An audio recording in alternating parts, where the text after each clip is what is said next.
Folks, I have a great life and I thoroughly enjoy what I do with my life. I enjoy how well my football team are doing. But there are times we have to do things that maybe make us feel a little uncomfortable. For many people, that might be shaving your balls. In my case, it's talking about shaving your balls. But for reasons I can never quite fathom out, we're very popular with people who have shaved balls, or people who are interested in having their balls shaved, which I must admit is a surprisingly large, hitherto unknown to me, section of the Heart and Hand community. But hey, if you've got balls, you might want them to be bald. And if you do, and I think I've made clear over the years my thoughts on people such as yourselves, but even so, if you want to do that, well, you certainly can't do any better than using Manscaped. Manscaped are, without a doubt, the best in the world, the biggest, the most famous, for those of you who get your thrills by looking down and seeing the last turkey in Sainsbury's. And it's coming to that time of the year where, I don't know, your balls might be on display a bit more. It's Christmas coming up after all, and hey, let's face it, a few pints, the strides come down. You don't want it looking like a burst couch, okay? Nobody wants that. You don't want it looking like an allotment of somebody who's been to jail for 2 years. You want them looking shorn and bright and sparkly, Christmas baubles, if you will. And you'll be able to do that using Manscaped's great product, right? It's a finely tuned pube product, a cutting edge ceramic blade, and it will reduce grooming accidents because, Jesus, nobody wants that, do they? So if you are interested in this sort of unpleasantness, if you're the type of person who, dear Lord, a once proud people falls to... No, if you... Still, and so many of you do, because they keep coming back to us for adverts. Either that or they just listen to these and like how uncomfortable I sound doing them. Then go to manscaped.com and use the code RANGERS for 20% off and free shipping, which is pretty good. See, to be fair, they do other products, like I'm at that age where my nose and my ears get hairy, and they are absolutely brilliant at removing that stuff. So I can't see why it would be any different with your downstairs. So if that's for you, go to manscaped.com, code RANGERS, 20% off and free shipping. That's 20% off and free shipping with the code RANGERS. Happy bald balls.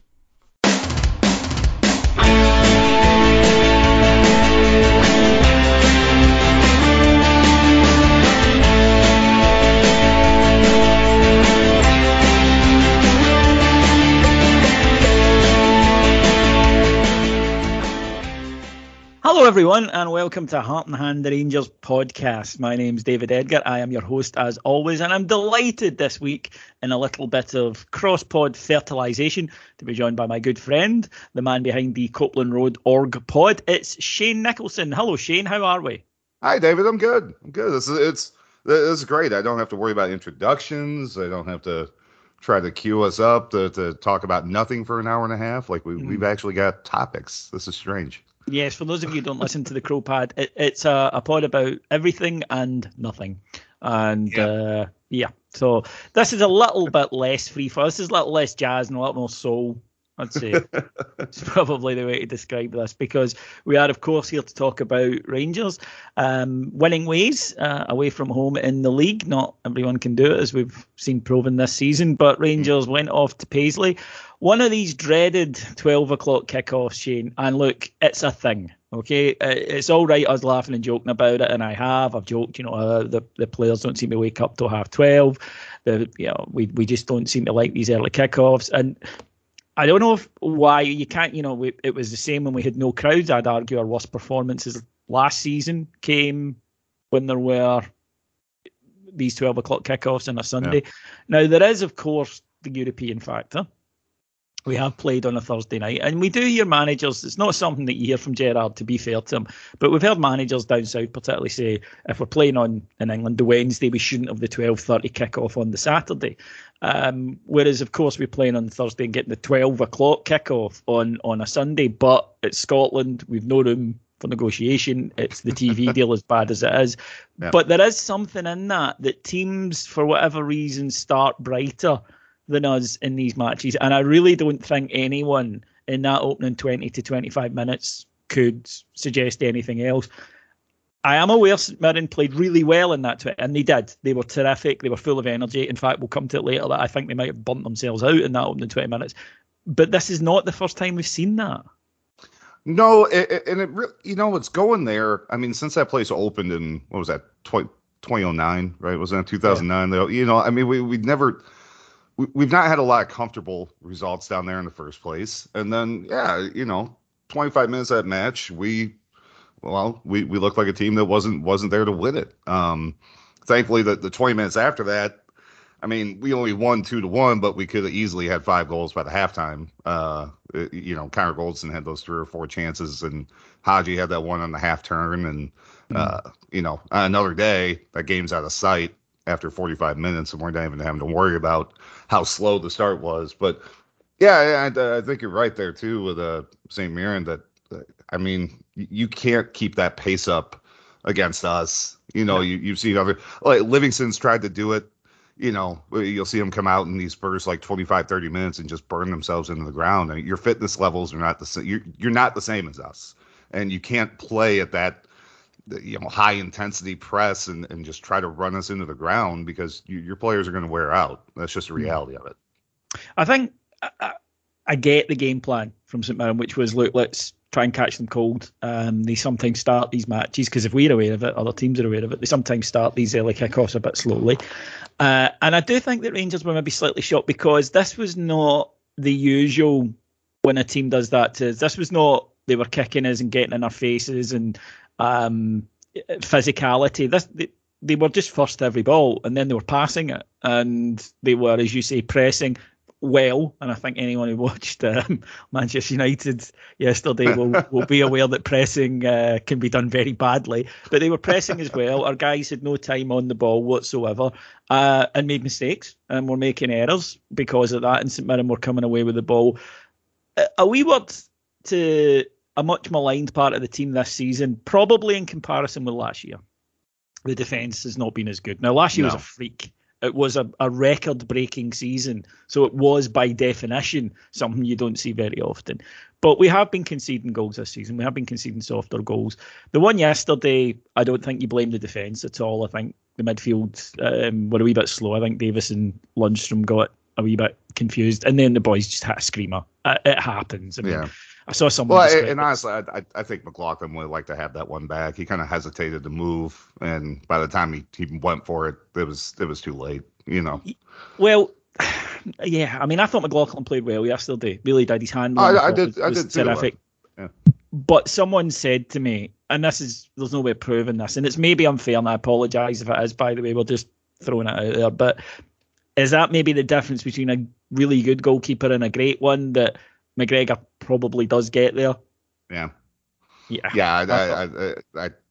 I mean, as good as John McLaughlin is, and maybe he probably is the second best goalie in the league, to be honest. Think so. Yep. But there's still a huge gulf between him and Shagger. And that's one of those ones that you see, at shot stopping. Yep. I know I'm being unfair, but he did see it a long way. There was a lot of, he had a lot of time to get over. So, but can't take anything away from the lad from St Mirren. He's caught the ball brilliantly. He'll try that another 10 times this season and not manage it once. It was one of those.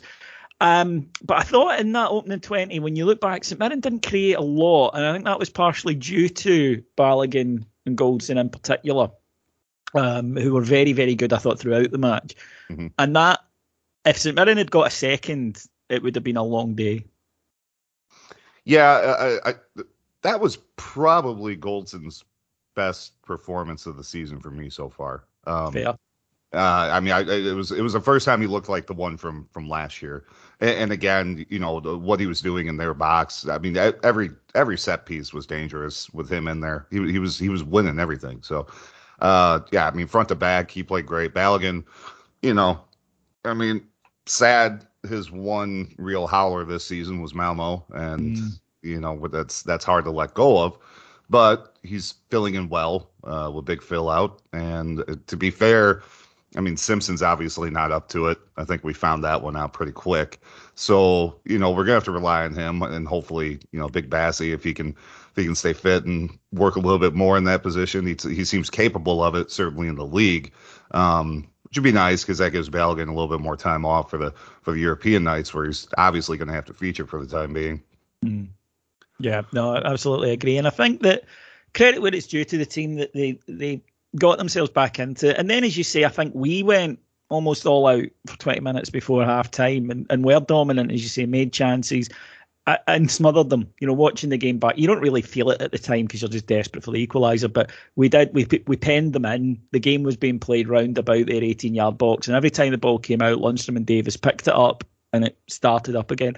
And I want to give a wee shout out to Hadji because he can be at times a messy player. And I don't mean that in a Lionel sense. I just mean that sometimes, you know, the ball gets away from him or he just doesn't complete that final pass. And we all know that. But I like guys who, when the team is struggling, creative players, I mean, go, give me the ball. I'll make something happen. And he did that. And I thought it was his, you know, he won the penalty. But he did that shot just before that you mentioned that laughably the officials didn't spot, took a huge deflection. Yeah, that was goal-bound. I mean, you could hear it. You heard it, yeah. You're in America and you heard.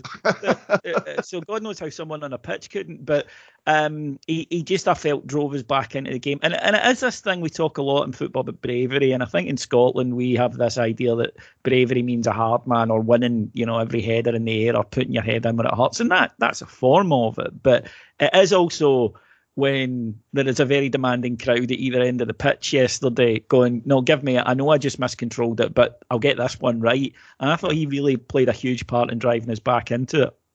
No, yeah, he absolutely did. And I mean, it's been a concern with me at times, you know, going into the half, like those last 15, 20 minutes, he really was, you know, the dynamo. And like you're saying, when Lundstram and Davis getting it and then just recycling it and putting it back on his feet, you know, really kept the pressure on. And that's why we were picking up corners every 2.5 minutes for the last 15 minutes of the first half there.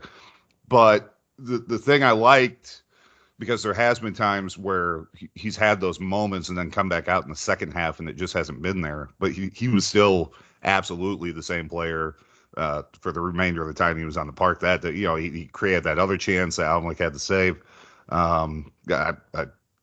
Easily the man of the match, and that's you know, without him being on the score sheet. So. Yeah, I thought so. Stonewall penalty kick. Although obviously brave of the referee to give it, considering in Scotland that, you know, penalties to Rangers get analysed to absolute death. But it was a foul. I think you can always tell by the reaction of the opposition player, can't you? Yeah. When they immediately, when they turn around to the referee and give it that, look, yeah, I've screwed this, haven't I? He knew. And well, it's one of those ones too. You know, if you're the defender there, I mean, he's moving away from the box. Yeah. He's not going to get a shot off. At best, he's looking to set up another pass, and then, you know, you go in like you're not going to want to watch that tape back. You know, don't go to your feet in the box unless you absolutely have to, unless it's completely essential. Don't do it. And he does it. Penalty kick. Brilliantly dispatched by Kemar Roof. And that was a pressure penalty because the way the day had felt anyway so far, and I thought, you know, score this, we'll win, that's it. But he did. And within a minute, we get the second, which would turn out to be the winner. And it was Alfredo Morelos getting on the end of a ball so lovely from James Tavernier that it really should have been put in a dress and entered into some sort of beauty contest. Love those, right into an area. Keeper can't deal with it. Defender tries to deal with it. And yeah, in a way, it's an error, but it's such a difficult ball that as soon as it leaves his foot, it spreads that confusion into the defender's head. Yeah. Alfie still has to anticipate that. And maybe last week he didn't do that. And then when he did, you know, his finishing was bloody awful. But he was there. He was in the right spot, middle of the 6-yard box, tucked it away. Clearly meant the world to him. Goal number 100. And we'll just take a slight detour here from the game and talk a little bit about that. £1 million, 100 goals in just under 200 matches. We've been in an emotional roller coaster with Alfie, and there's times that he's driven us mad, and there's times, I'm sure, for all of us, if we're being honest, where we've thought, nah, that's it now. The manager has even seemed to suggest that. I think, you know, after Parkhead, that red card, after Tynecastle, you know, when he didn't get back in time and was dropped. There have been times throughout his career where you thought this is it now, but he keeps coming back, and in a way, I think that makes to me, it's understandable why people identify with him so much, because there's a realness to him. He's a real human being. He's not one of these guys that look as though they've come straight out of a game of FIFA and a two-dimensional character. He has these ups and downs. He has these troughs of form, but he keeps getting up and he keeps coming back. And another 3 points grabbed yesterday.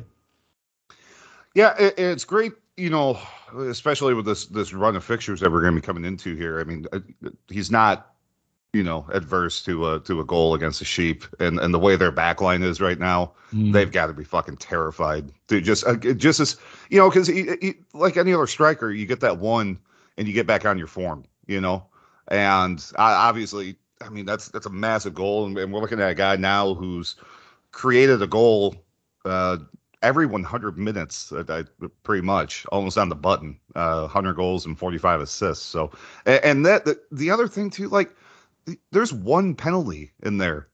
He's got 100 goals and only one's a penalty. It's an unbelievable feat. And that is a very good point, actually. Yeah, I hadn't considered that. Yep. And I mean, just goddamn the celebration, though. Like it was just everything for him. And then, he gets down out of the crowd the first time and he's like, nah, fuck it. I'm going back. Like, you're going to book me anyway.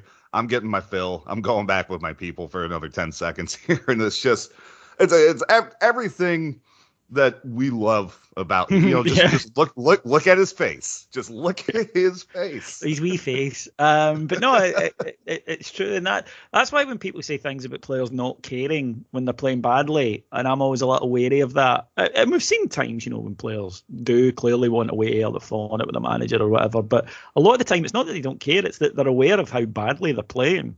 They're human. And I think you saw yesterday, that was not the reaction of a man who was blasé about putting the ball away. Watching the game back, I think, can be quite illustrative, and I think this was very much one of them. That yesterday, my heart rate was, through the roof. Watching the second half, just nervy, right up until the end of the 98th minute because of that injury to the St Mirren lads, to Jamie McGrath towards the end. But watching it back without all the drama and knowing, of course, how it pans out, they didn't threaten us at all in the second half. And the only chances that were created were by Rangers.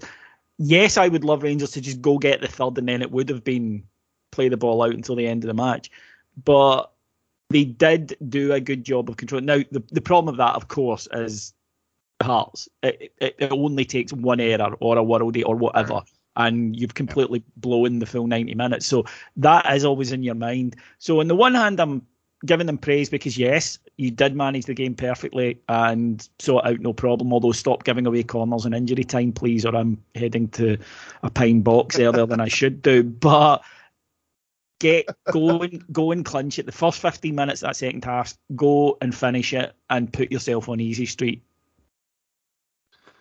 Yeah, I mean, they certainly had the chances. Again, I didn't look at what our X goal or XG was, or I'm sure it was much higher than 2. Yeah. There's a number of quality chances that we got. Theirs was 0.06, which I think is a testament to the defense. Yeah, and it's. I mean, whether it's football or hockey or whatever, there's just a reality. It's the number of chances you create over the course of the season, and we're starting to really find.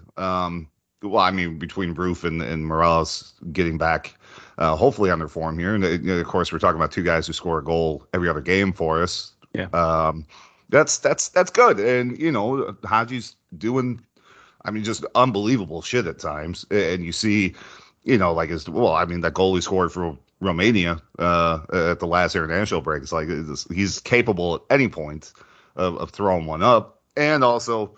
Having Lundstrom out there instead of just Steven Davis, because he's actually willing to take a shot from 25 yards out sometimes. That's a huge difference. And the other thing I really, really like seeing was Tavernier getting back in and around the box, because it hasn't been the same, especially the early part of last season where it seemed like obviously he was scoring a goal every fucking game. So he had that chance that Barisic created for him, and another day that goes in. Yeah, that was a lovely move. I mean, 9 times out of 10, probably that's a goal, you know? So yeah, of course, you want to see 3 and then 4 and 5 and 8, you know? You want to put a beating on teams like Liverpool got to do. But it's a hell of a lot, but, you know, that they didn't ruin my weekend like they did the weekend before. Yes. And I was able to sit and watch all these other matches yesterday with a little bit of, contentment rather than, I couldn't have watched the match. I'd been too angry. Every time a team got a corner, I'd been, why couldn't we have done, so I think that it worked out quite well in the end. Very pleasing. Great result overall in terms of the where it leaves us in the league. Still not firing in all cylinders, and I mentioned on my post-match video yesterday that this is a little bit like Schrodinger's performance in that regard, Shane. And that if you want to pick out, if you're a glass half empty guy, then you'll say we haven't really played well all season. We haven't smashed anybody. We're not playing anyone near the level that we did last season, and all of that is true. If you're a glass, half full guy, you go, but as you said, Tav's coming back to form. Lundstrom's settled in. The strikers are starting to score goal. With good performance on Thursday night. We were, we should have been out of sight against Hearts, creating loads of chances. Showed a bit of grit and spirit yesterday. We're simultaneously in a place where you could make both arguments and kind of both be right. Yeah. Well, I think, let's look at the narrative running through the media that, we're somehow in a crisis mode right now. But in 5 matches, we've picked up 11 points, and Angie Ball over there has picked up 10. But they're on the best run of form and playing brilliant football. But we're still doing better than them, and we're not playing great, and we're still picking up points on them. So we're just about to add in Ryan Kent.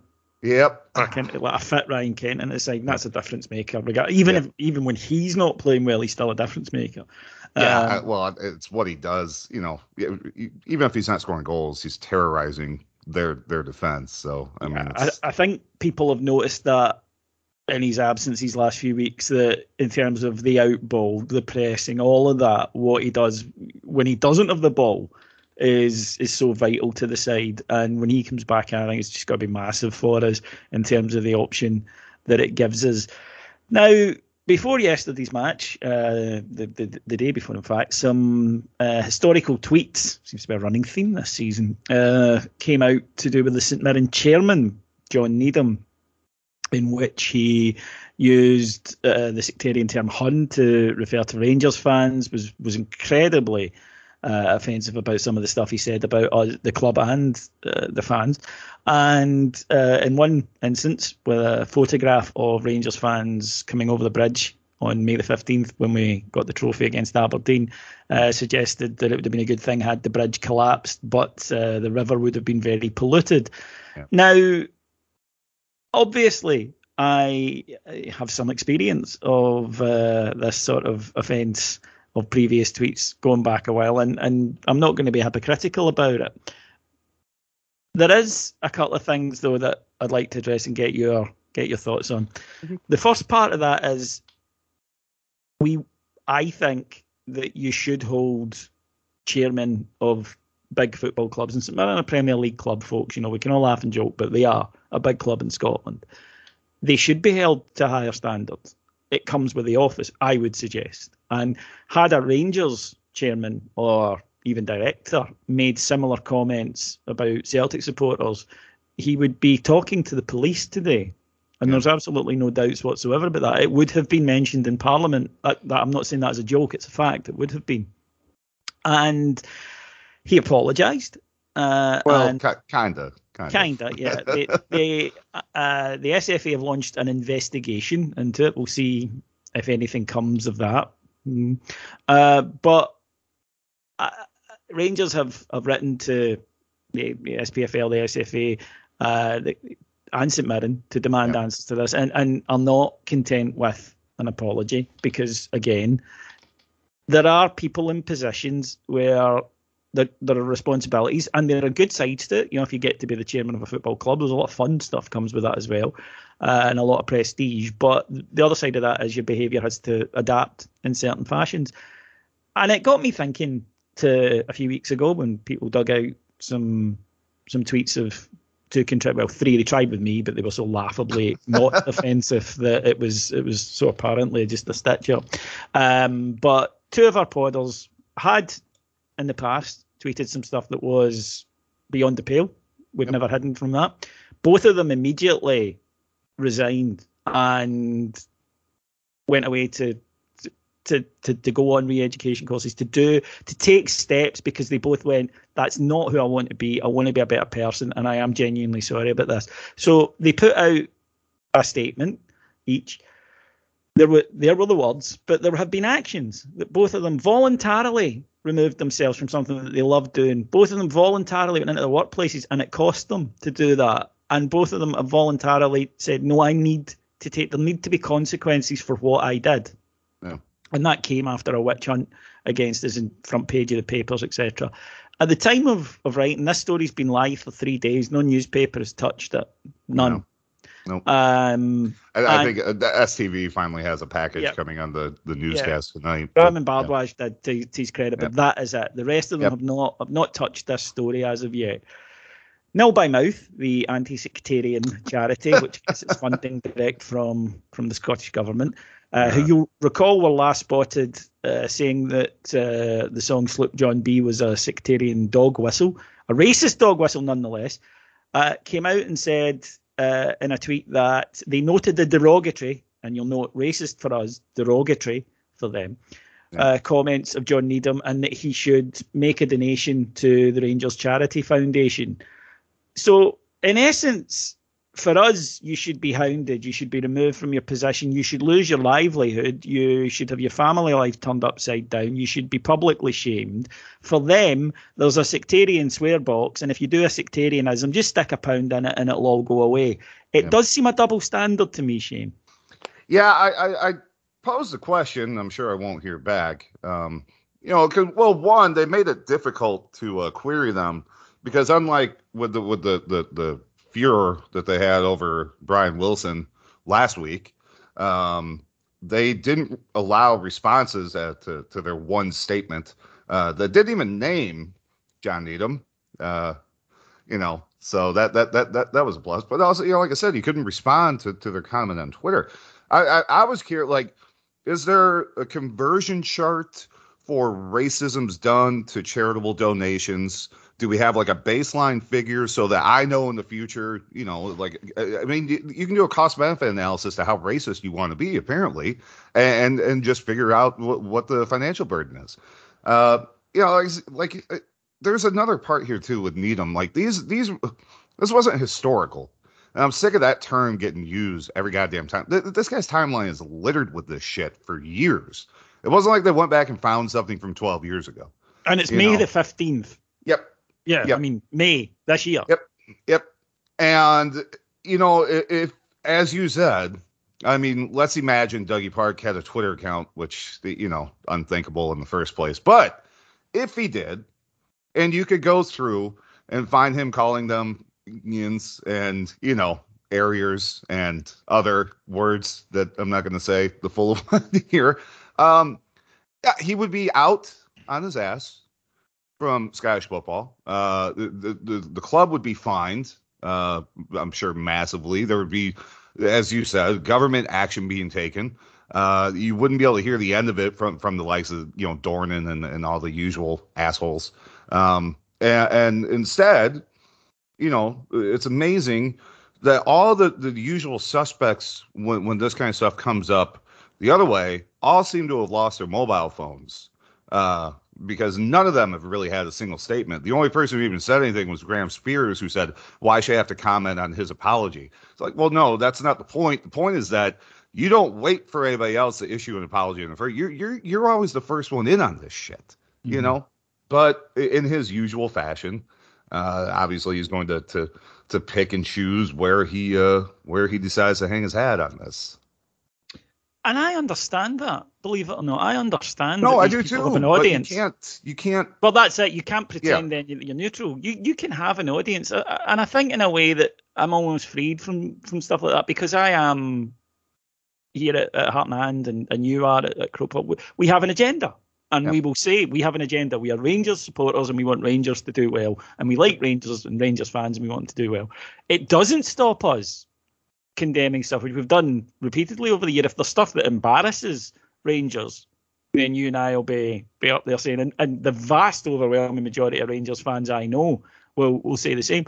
Now, we've never been ones for, capital sentences for people, because we understand that humans make mistakes and humans do daft things when they're drunk, etc. But that doesn't apply to us. With us, it's just instantly hang them.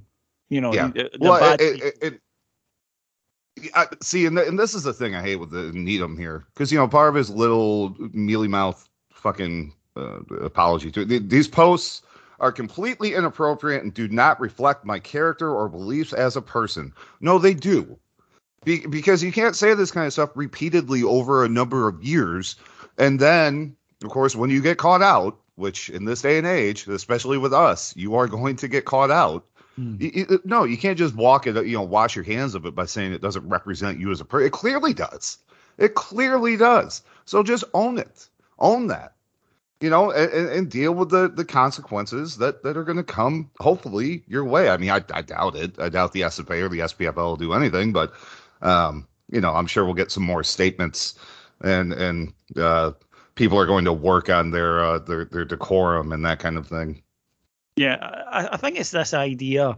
Honestly, it forced a bit of laugh out of me of, I could just make a donation to Rangers Charity Foundation. Well, that's great then. So we can all say sectarian stuff if we set up a direct debit. Is that what they're trying to tell us? So long, there's my monthly. How much can I buy for that? Do I get this word? I get 3 of them, magic. What about that? Right? It's such a stupid. It reminds me of that bit in The Simpsons where Homer tells Bart, "You're grounded for a year," and he says, "I'll just pay the fine."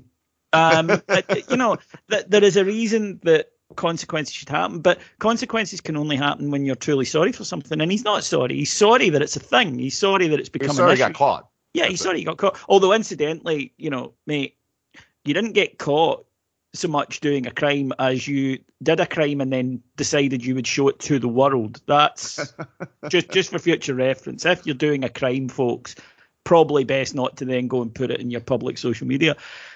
And again, maybe I'm being old-fashioned here, Shane, and thinking that being the chairman of a football club, an institution in the country, a big thing in the local community, that maybe you should consider to yourself, should I behave in a certain way? Yeah. I think I would. If I was representing Rangers at anything, that would be uppermost in my mind, is that, right, I need to behave the way that I want this club to be represented. Maybe it's just that maybe we just care too much about our own club and other people don't care that much about theirs. Because for me, any Rangers director who had acted in this way, we would want out, because we would be like, nope, that is not how you represent Rangers Football Club. I do believe we have a direct line here in a historical context with our friend Chris Graham, who made a tweet with a cartoon about the Prophet Muhammad and resigned his post the next day. And that was not wishing the death of thousands of football supporters, or, using sectarian language repeatedly over a number of years. So, I mean, Chris owned it, and that's the thing too. Like these people, they'll, like you just said right there, I wish people would step up and own it. Okay, well, when it happened with us, our friend did, right? So where the hell is this guy standing today? And why is he still in a post? Well, I mean, why haven't St. Mirren suspended him at the very least while they conducted? You can do that same bullshit, just like the Record did. We're going to conduct an internal investigation. Mr. Needham has been suspended, and not okay. There you go. I mean, at least do something. But they're not going to have to, because, like you said, right now we're looking at STV being the first one to even touch this in Scottish media. And it's been there all weekend long. It's been there all weekend long. And not only was it there, but we played them. So obviously you have a reason to be able to tie all this stuff together. It wouldn't have been that goddamn difficult. But nobody did it, because the responsibility is never on them, because all he's got to do is be able to say, sorry, right? I'm sorry. It doesn't reflect my beliefs. Again, yes, it does. But if this was anyone involved in the front office of Rangers, it fucking World War III right now. Mm-hmm. And it absolutely would be. And again, you mentioned Chris. I'll go back to to Hoggy and Cammy, and people have said to me, well, just bring them back, and I'm like, well, they didn't go for PR reasons. They went because they wanted to go away and think about what they did. And that's maybe just the difference. Maybe it's a moral thing. I don't know.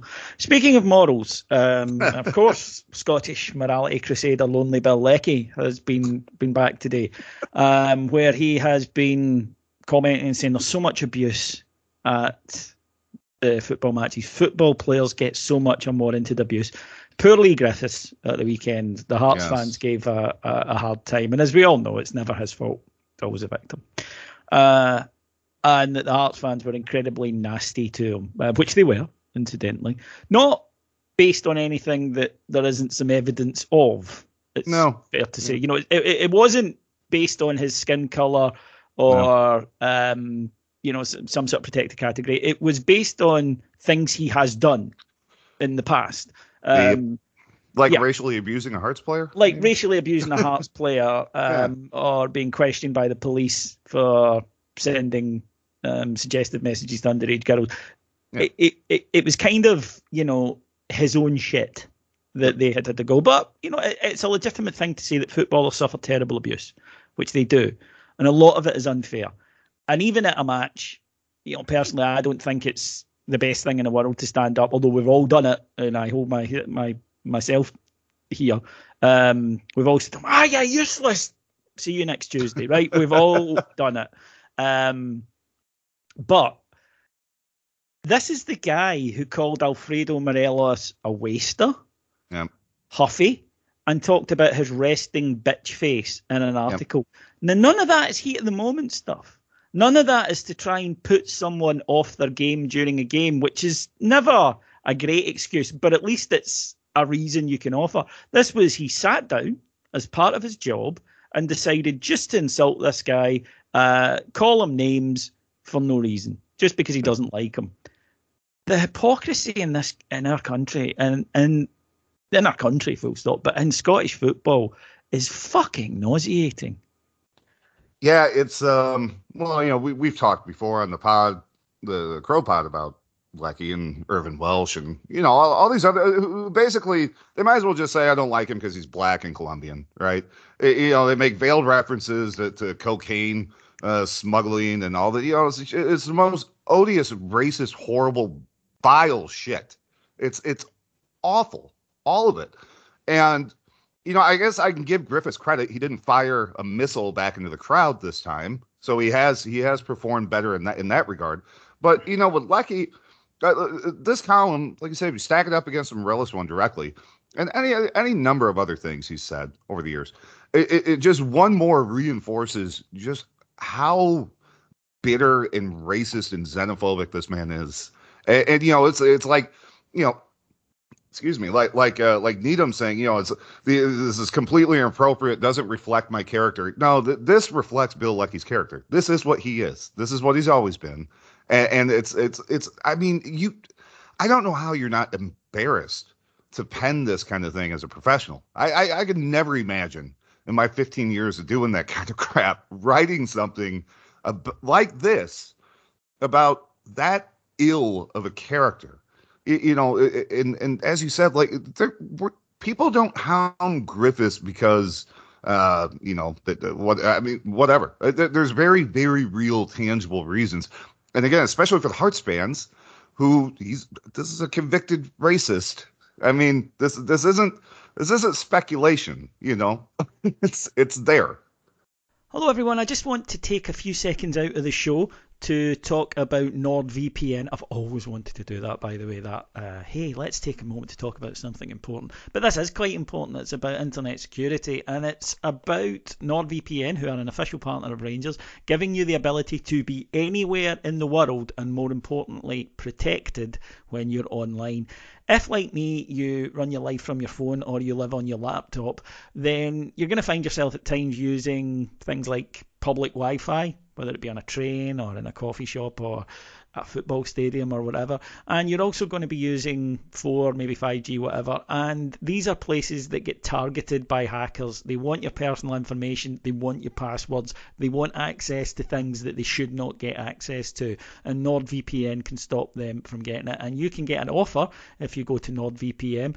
Go to NordVPN /Heart and Hand and enter in the code Rangers, and you will get a discount on their services. But see, to be honest, it's worth getting anyway, just to make sure you're protected, just to make sure that nobody's getting towards things that they shouldn't get towards. And I know it can be a bit of a pain in the neck where you go, oh, I'll get round to it, but trust me, you don't want to be phoning your bank up to say, why is my account being emptied? You don't want to have to be changing password after password after password. Go to nordvpn.com and you'll get security, you'll get that peace of mind, and you'll know that everything that you hold close to your heart stays there. And yeah, I think that here's the difference. Lee Griffiths gets abuse for stuff he does away from a football pitch. Alfredo Morelos gets abuse for stuff he does on a football pitch. I don't care how irritated you get by a guy's playing style. I get driven nuts by Paul Pogba, for example. Yeah. Attacking him personally for that is not fair. You're taking a two-dimensional thing, a little bit of something that happens on a football field. No matter how much you like somebody or dislike somebody on a football field, it is not representative of them as a person. We all know there's been so many hard men over the years in football that are, you meet them off the park and they're so nice. You know, they're lovely guys, but on the field, they're you know, spitting and wailing, and I don't mean spitting literally. I mean, you know, just desperate to win. And equally, there's been some lovely, beautiful players that you look into the background, you go, oh, he's a wrong'un. Alfie doesn't really bother anybody off the park. He, you know, lives home with his wife and his kid. He goes occasionally out on a night out, never ends up, you know, in the cells or, you know, being photographed. There's no pictures of him. 4 a.m. eating a kebab. Sitting on a curb. Yeah, exactly. He doesn't get into fights. And when he goes back to Colombia, he does incredible charity work in one of the most depressed areas of the earth. The portrait is so unfair and based on a tiny snapshot. And yet when there they run out to defend. And people can get annoyed about xenophobia or whatever. When they run out to defend someone like Lee Griffiths because he's for here and he's a good football lad and he's a nice guy deep down, but they go and attack the funny foreigners, then it's othering. And it's an othering that extends now to the whole Rangers support. It's not just, incidentally, folks, to the black or Asian members of our community. It's all of us. We don't get the same treatment as other people do. They don't believe we should. And you see it time after time. And I'm kind of in the how much more evidence do you need category with this, because, I mean, even today we've come on the show and there's 2 blatant examples of the way that Rangers officials, Rangers players, Rangers supporters are treated completely differently to other people in this country. Yeah, and you know, it's not. They kind of had like a trial balloon with this with Pedro Caixinha and got away with it, and then when Morelos signed, it just became worse. You know. And so it's, I mean, they had 9.5 years of being able to kick us just because of our position on the football pitch. Right. And that was easy, you know, and fuck, look, it was bad enough being a Ranger supporter watching it. But it was pretty easy material at times. I'm not, you know, we all know. Well, that time is over. So of course now you know they have to rely on these kinds of tropes, and again, I mean, it's, you know, Lecky's not the only one. I mean, he's not. And the thing of it, like I said, Irvin Welsh gets on Hibs TV and said, like, people say this stuff on the television, they get on the radio and do it all the time, and there's no consequence to it, none. And you know, like we get nil by mouth. I mean, obviously they don't care. They don't. But I mean, if they actually stood for what the claimed organization is supposed to do and what it gets paid by the government to do, they would be out advocating against this kind of stuff. Yeah, I think we should remember that show racism, the red card, had to come out and condemn Keith Jackson after an article about Alfredo Morelos that was genuinely staggering, that A, someone would come up with it, and B, that it would be passed for approval. Now, I'm not going to sit here and tell you the Daily Record isn't a scum paper, because it is a scum paper. So maybe I shouldn't be surprised by that, but it happens all the time. And one of the best things that I've seen happen in the last few months, last year or whatever, is that Rangers fans are now standing up and going, no. And we saw that with the reaction to the Four Lads Had a Dream song, where both the club and the support stood there and went, no, because these people have got so used to when they chase us, we run away. Yeah. That when we stand, and it happened to me with the record as well, when I went, no, I'm not having this. And when the thousands of Bears backed us on that when we stand there, there's nowhere for them to go. We don't create the space for them to operate in. And that's what we need to continue to do as a sport. And I know that people sometimes get frustrated because they go, well, it doesn't stop it. Well, you can't control their actions. We're not going to stop people who hate us from hating us. But what we can do is stop giving in to them and to stand up and say, no, we are not taking this as a support, as a people, as a group, because we don't need to. We're powerful enough, and there are enough of us that we can stand together and say, nah, we're not dealing with this. Well, and I think, with the thing with John Needham here, right? I get sick of the people who I don't understand some of them who do, like, we shouldn't be doing this eye for an eye, tit for tat bullshit. No, we absolutely should. 100%. 100% should, because if our fans and our players and the employees and directors and everybody affiliated with our club can be subject to this, when the chairman of another club has this record of horrible behavior, of course, it should immediately. Honestly, again, we shouldn't have to be the ones calling it out. I don't know how the hell this stuff skirted under the radar as long as it did. We have to be able to highlight this stuff every single time, because, we're sitting here talking about this John Needham thing. 3 days. 3 days this has been out there. Not only that, 3 days and 5 months since he sent that tweet, plus all the other historical tweets using Huns and Sevco and everything else. This stuff has existed. And since it was highlighted by our fans, it's taken 3 days for one media organization to touch it. Yeah. This is what we need to keep fighting against, and don't get down. Just keep doing it, because the more you do it, you can tell by the huffy reactions that they're so surprised that Rangers fans are no longer just taking it, that we're coming out and going, no, and we're fighting back. And that's what we need to continue to do. Right, folks, that will do us for this week on the Heart and Hand flagship free show. We will be back, of course, on Thursday. Adam will be with Heart and Hand Extra, where we will look back over the Aberdeen game and look ahead to Motherwell next Sunday, another 12 o'clock kickoff. Good Lord. Yeah, but, I know. But, keep it going, Gers, keep it going. Shane, CROpod is doing loads of great stuff at the moment. I know this because I'm on it. Tell the listeners where they can get it first. Yeah, so if you go to anchor.fm/CROpod, the show comes out a day earlier than it does on Heart and Hand. So if you're one of those people who wants to listen to it right away, that's where you can go get it. And of course, you can find it. The Crow Twitter is back at CopelandRoad.org. So you can find everything there. So this week, me and David are getting together Tuesday to do the classic rock show. And then the regular CROpod is coming Thursday because Todd has a scheduling conflict that we had to account for. So we're going to wait for our Canadian friend to do the big hour and a half, extravaganza of nonsense. Yeah, and I want to talk to him this week about Bobcat Goldthwait. So, I'm sure he's got some stories. Well, he's been on tour with a mate. Has Shane and I do the CROpod with Todd, who you might remember from years ago from the We Are the People podcast. But Todd is a professional comedian and he knows loads. So he's been touring with Jay Gould, who I do believe is actually a friend of Todd's. So yeah, I'm looking for some great stories. But we do some football, but it's basically three of us trying to make each other laugh, and people like it because we succeed quite often. So it's a good time. You'll come along. It certainly won't make you more intelligent. It will not help you understand XG or running about a bit or any of that tactic stuff Adam talks about.